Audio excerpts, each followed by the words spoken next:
in an 11-minute slowdown. And the only thing I've really recorded today for this Vlogmas Day 4 is us racing down to San Diego for a baby shower, which I have no other footage of.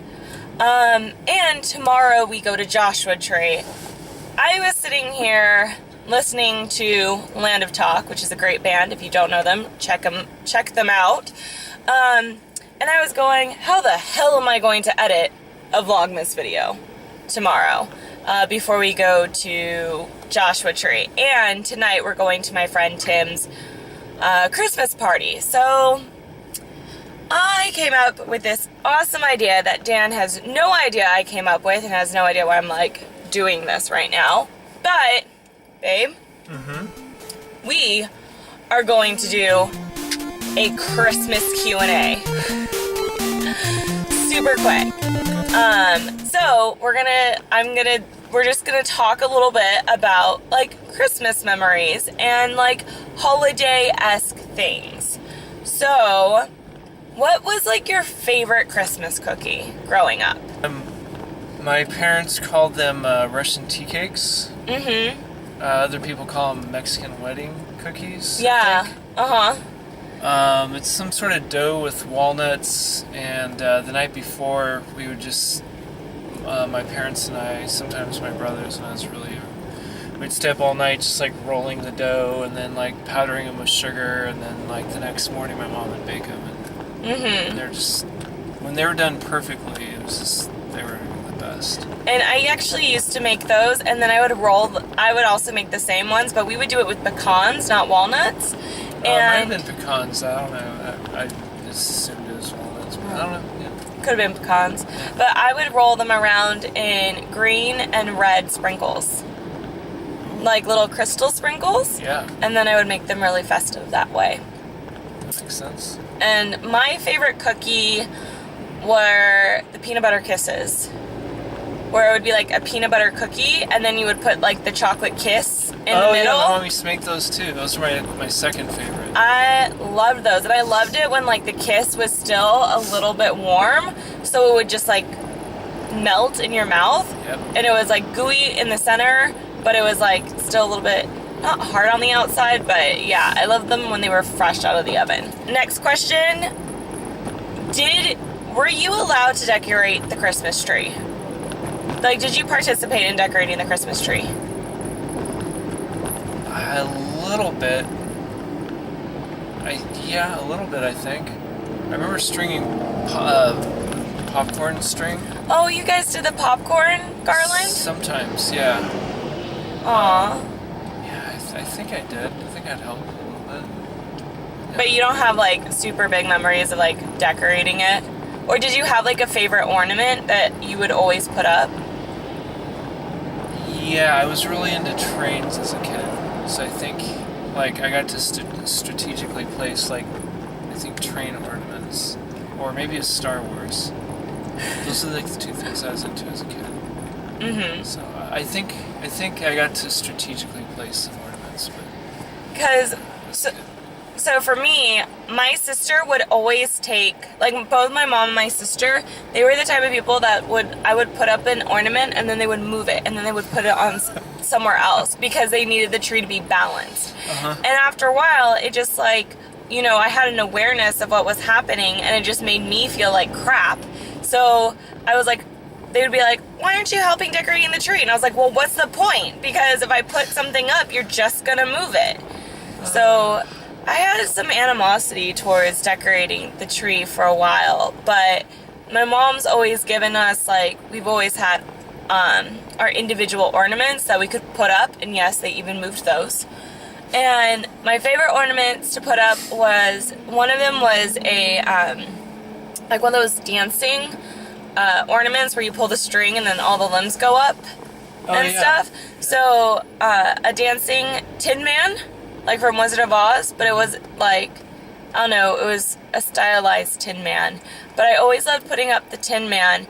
And then my friend and I, we went to the Nutcracker when I was really little, and I got a Clara dancing ornament. So I always loved putting that one up too. Nice. Those were probably my favorites. Did you ever make like Christmas goodies for your entire class? I don't remember doing that. No. No, I don't think so. One year my mom made, because when I went to Catholic school, we would have to like, we wouldn't have to, but we would make something for our teachers, and then we would sometimes make things for the entire class as like a class gift exchange. And so one year I remember we made like these fabric wreaths, and we would like, my mom cut up all these strips of like fabric, and you would get like a sewing ring, and then you just tie the fabric all around the ring. And so I made that for my teacher. And then there was also, I remember this was like in the 6th grade, because it was right before I switched schools, but I made these felt Santa Clauses that had like candy in their belly. And I remember like watching Much Music, the Canadian music channel, while putting like, Never heard of that. Yeah, it was like super early in the morning. I was like watching the Canadian music channel, like Canadian MTV, and putting like candy in the Santa Claus's bellies. And they were cookie and cream candies, like cookie and cream stuff. So, and that was... Sounds elaborate. Yeah. How many of those did you make? Well, I think my mom made all the Santas, but I was responsible for putting the candy in the Santas. And that was when my mom was like super awesome, but slightly like OCD crazy. She's mellowed out over the years. But she used to be like super, like just super on top of it. Do you remember a favorite Christmas present? Or did you ever like get something like it was exactly what you asked for and then you got it? I can't remember. Yeah, that's a bad question because I wouldn't even remember one. But I do. I just remember a lot of presents. I remember just different phases, you know? My Star Wars phase, and then like when I first started getting into like music, like I just remember like getting like a bunch of CDs, and like my brothers handed me down like their audio file gear from like the 80s. That's cool. I'm so bummed I didn't keep that. Aw. It was before all the retro stuff hit, and it just like wasn't cool to have that. But now, Right. now that stuff would just be like Super cool to have. killing it right now if I still had that stuff. Aw. Oh well, live and learn. Live and learn. I remember, because see, even when I asked that question, I was like, oh, that's a terrible question, because I don't have like a favorite, or I don't remember anything specific, but I do remember, like, one year my mom gave me these lip glosses that were they were different shapes. Like, it was a kitty. It was probably given to me when I was like 8, and it was a kitty lip gloss palette, and each lip gloss was a different shape of like candy or popsicles or something like that, and they were all just different colors. And she gave it to me when I was like 8, so it was super cool. I was like, oh my god, like this, you know. But I kept on leaving it around the house. And Drove your OCD. Oh yeah, drove her insane. Like, she hated that I left it over, like, all over the house. And so one day, she took it, and she told me that she threw it away. And I was just like, so upset, but I just sort of, whatever, I accepted it. And then, fast forward 5 years, and my mom, because I would leave that lip gloss kit all over the house, but I hadn't used it yet. Like, I would always, like, just, like, look at it and stuff. I never used it. So 5 years later, she put that lip gloss kit in my stocking. Because she didn't throw it away. She just hid it. And so, for 5 years. For 5 years. And Wow. so one day she had found it. She completely forgotten that she had taken it away from me. But I did it because I was so upset when it went missing. And she was just like, oh my god, yeah. It's like, fuck it. And by that time, gift it. by that time I was like 14. This like popsicle like candy lip gloss thing was like not cool anymore, you know? Like this little palette was not something that a 14-year-old would want to use. Like all my friends were using Lancome Juicy lip glosses or MAC, you know, not the popsicle lip palette. So that was like oh my gosh. Around the house again, or did you throw it away? I threw it away because it was like 5 years old. Right. I was like, I mean, I didn't even know, like, it smelled funky because it had, like, when she initially gave it to me, it had all these cool candy scents, and that's probably why I carried it around, because I was smelling the different smells, but I wasn't using it. And then she threw it, and then I thought she threw it away, and so I was bummed out. And then now it just sort of, like, smelled a little, I don't know, stale, sour 5 years later. Yeah, so that happened. If there are small children around, do not proceed. We are about to talk about the big guy, Mr. Santa. Oh, do you remember, like, do you have a good Santa memory? Good Santa memory? Yeah, either of, like finding your parents being Santa, or when did you discover Santa wasn't real? Like, what's a good, just something a story that has to deal with Santa? Oh, I remember when I found out Santa wasn't real. I went across the street to a neighbor kid's house. I don't remember how old I was. Mm-hmm. And I was like, you know, what did you get from Santa? And he's like, oh, Santa's not real. And I'm like, what? What are you talking about? You know? And then he slowly started to explain, like, the deal. You know? Like, no, this is just something your parents tell you. Like, they put it in your stocking, and it just... Asshole kid! And it was just like, that's crazy.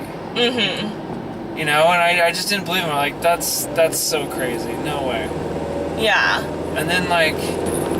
And I was walking across the street, and I just remember by the time I crossed the street, like, it all clicked in my mind how much it totally made sense. Uh-huh. You know, and I was so bummed. Oh. And this was, I think... Oh, yeah, it was right after Christmas. Right. So, yeah.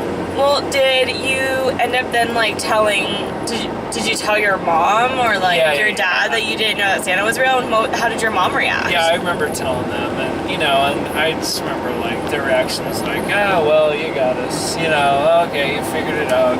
Aww. The jig is up. The jig is up, you know. So, I don't remember how old I was, but... Well, so I was like...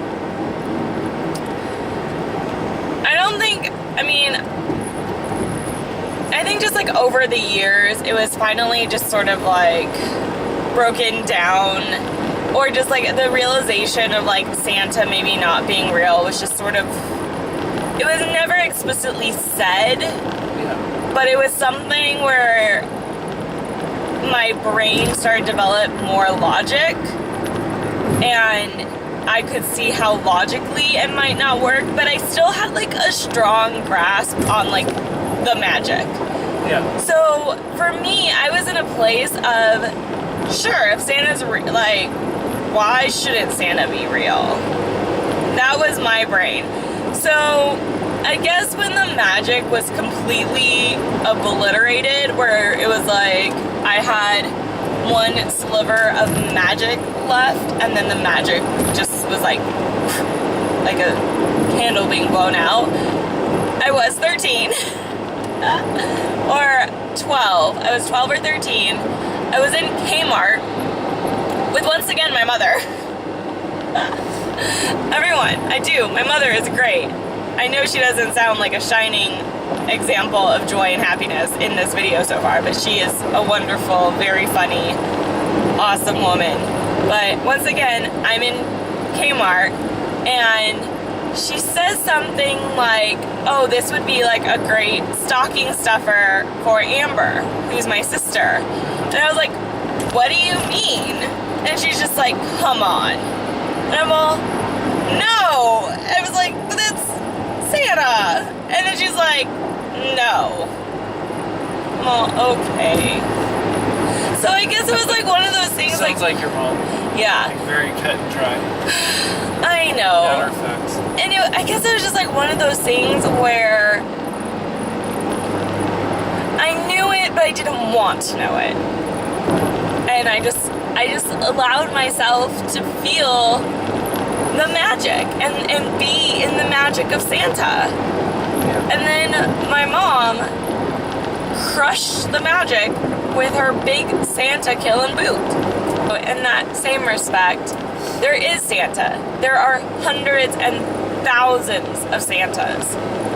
And it is our parents that go and leave presents under the tree. Or it's the people that go and donate to gift-giving organizations and make sure that kids who come from low-income families or are struggling do get presents. I mean, there are Santas. They just aren't one man living in the North Pole with a beard and a jolly belly. There's a ton of Santas. Millions of Santas. And on that note, we're going to close out Vlogmas Day 4. So, alright guys, I will check you tomorrow. Bye! I love this time of year, don't you? The falling snow, the twinkling lights, the carolers singing.